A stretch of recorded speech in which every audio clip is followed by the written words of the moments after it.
Who determines Bitcoin's worth? Turns out you do, just like everything else in the entire world. This is a concept people have a hard time with because most people have never thought and just don't understand how markets work. A market is anything where people buy and sell anything. The grocery store, insurance, a used car lot, all of those are markets. Anything where anything is bought and sold is a market. And on markets, the value and worth and price of anything is reflected by supply and demand. In the case of Bitcoin, the total supply is limited to 21 million.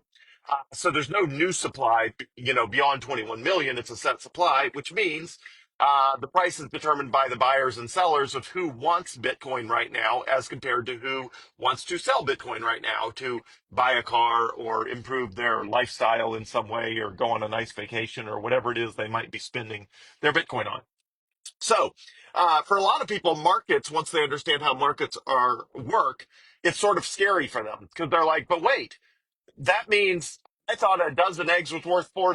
I thought it was worth $4. It's like, no, the fact that you go to Kroger or Costco or whatever and it says a dozen eggs is $4, that does not mean they're worth $4.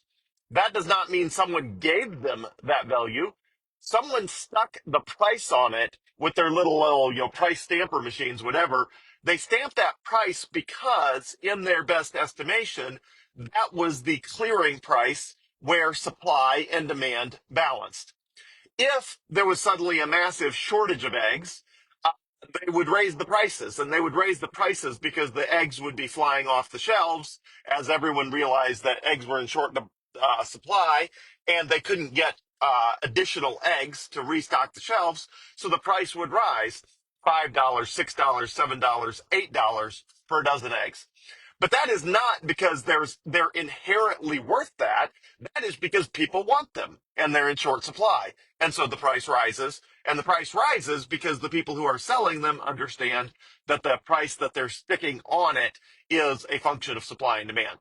Now, with liquid markets, liquid meaning they're in a constant state of flux, like the stock market, and stocks and bonds and commodities like gold, silver, rice, beans, wheat, gold, Bitcoin. With those sort of markets, nobody's even assigning a price. The price is entirely dependent on supply and demand. So nobody's even trying to use a little sticker machine to, stick a price on it because the price is in constant flux. Now, behind the scenes, that's true for everything, including eggs. If you go to egg futures and wheat futures and soybean futures, those prices are constantly changing. There's not a set price. Now, the grocery store they don't want to have little TV screens with the price of eggs popping up and down every couple seconds. And so they just pick a price near the midpoint and slap it on there and just leave it for a few hours or a few days or a few weeks. That's sort of close enough. Now, sometimes you get shortages. Sometimes you go to the grocery store and they don't have what you want. And that means they chose a price that was a little too low and people bought more than the supply. Sometimes you go to the grocery store and the stuff on it is expired. It's because they chose a price that was a little too high. It was just high enough that not quite all of it got bought in time before it expired. So they're guessing. The grocery store is guessing. But what gives Bitcoin its worth? Who determines the price? Who determines the value? It's all based on supply and demand. Now, you may be thinking, but wait, if everybody stopped valuing Bitcoin, the price would drop precipitously. That is true for literally 100% of things on the earth. If people stopped valuing insurance, the price would go to zero. If people stopped eating eggs, the price would go to zero. If people stopped driving cars, the price would go to zero. The price of everything would go to zero if people stopped valuing it. So you might be thinking, okay, but what keeps people from stopping to value Bitcoin? What's going to keep everyone from waking up tomorrow and deciding Bitcoin's not valuable, they don't want it anymore? And the answer for that is people need money because barter, where you like trade eggs for a pair of shoes and things like that, barter is incredibly inefficient and impossible to be workable in a modern economy. where there is so many goods and services you could possibly want. It's impossible in a modern economy for you to show up at a restaurant and talk to the owner and say, hey, what thing of value could I do today to earn a meal?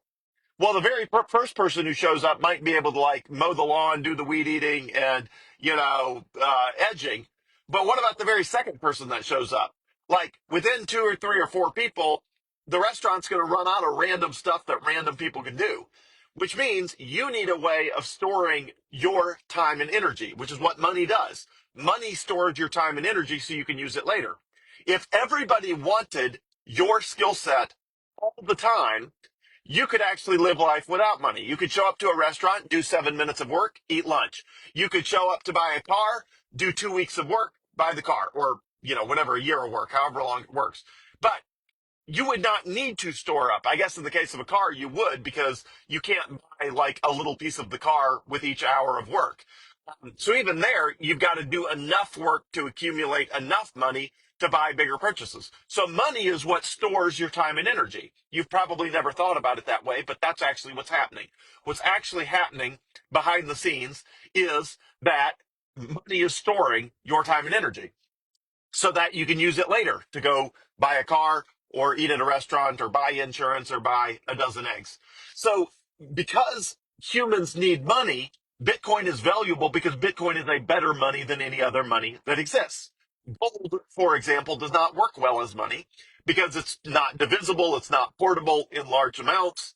It's too hard to verify that it actually is gold and it's not just like tungsten with gold, gold wrapped around it.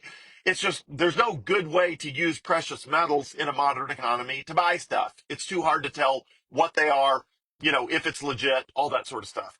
And so most people use the US dollar because it's easier to divide into 100 pennies and it's verifiable and stuff like that generally because it's hard to counterfeit it. But the problem with the US dollar is the government, the central bank, the Federal Reserve, we call it in the United States, the central bank never stops printing more of them, which means they're cheating you constantly. Your time and energy is being stored up by hard work, and then they print money out of thin air that didn't cost them anything. And so they're constantly devaluing your hard work. You try to save up a year of your hard earned time and energy, and in that same amount of time, they print 3%, 4%, 7%. On average, it's about 7% more US dollars per year. They print on average 7% out of thin air every year. So no matter how hard you try to save up your time and energy in US dollars, the government is debasing, meaning taking away, meaning diluting your time and energy by 7% every year. And that shows up in inflation. It also shows up in the price, the fact that you don't get price decreases on most of the things you buy, which you normally would. Humans get better at making stuff, so normally stuff should be getting cheaper. Eggs should be getting cheaper every year. Meat should be getting cheaper. Insurance should be getting cheaper. Everything should be getting cheaper by between 3% and 5% per year because we keep getting better at doing stuff. But the government stole that from you by printing money out of thin air. You don't even know that everything ought to be getting cheaper. In addition to that, they added the inflation on top of that for an extra 3%, 4%, up to 9% per year. So not only is your stuff not getting cheaper, it's actually getting more expensive, which is where that 7% is disappearing. Typically, you're losing 3 or 4% of that because you're not getting the price decreases, and then you're getting hit with a 3 or 4% inflation, and often a lot higher than that. So humans need money. They're going to continue to use money. Money is going to continue to outcompete less good money, and Bitcoin is a better money. So the reason people are not going to stop using Bitcoin is because it forces them to use something else. Gold is not good as money, and the US dollar is not good as money. So there's nothing that works as well at storing your time and energy for the long term as Bitcoin.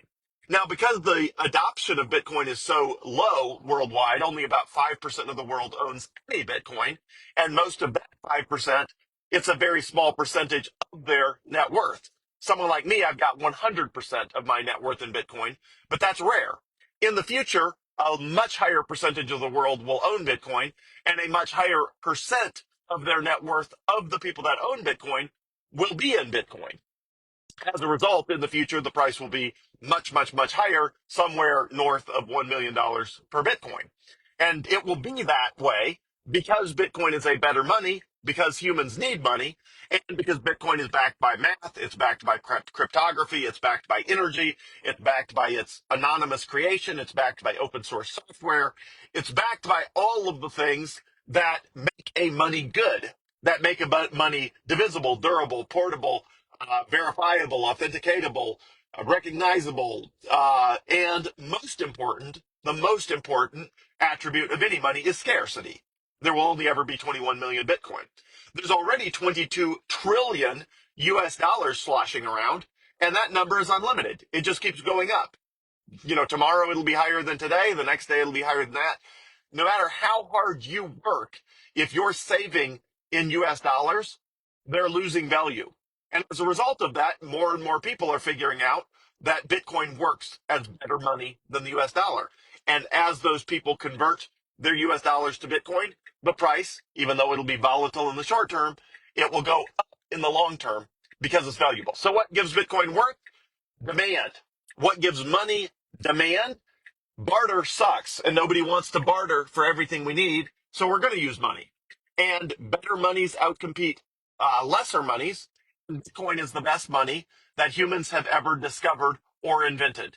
And as a result, the price goes up as people adopt it and realize it's better money. And it works just like anything else with supply and demand, where the price is determined and you can just see it in real time.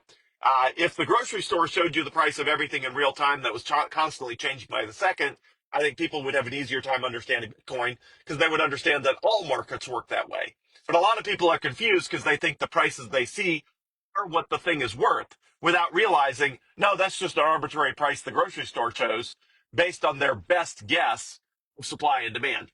So you determine Bitcoin's worth. 8 billion people determine Bitcoin's worth. And the reason Bitcoin's not going anywhere and will continue to keep going up in the long term, it goes up and down on its way up. The reason that happens is because people value money because they need to store their time and their energy. And Bitcoin is by far the best way to do that. Have a great day, everyone. Thanks.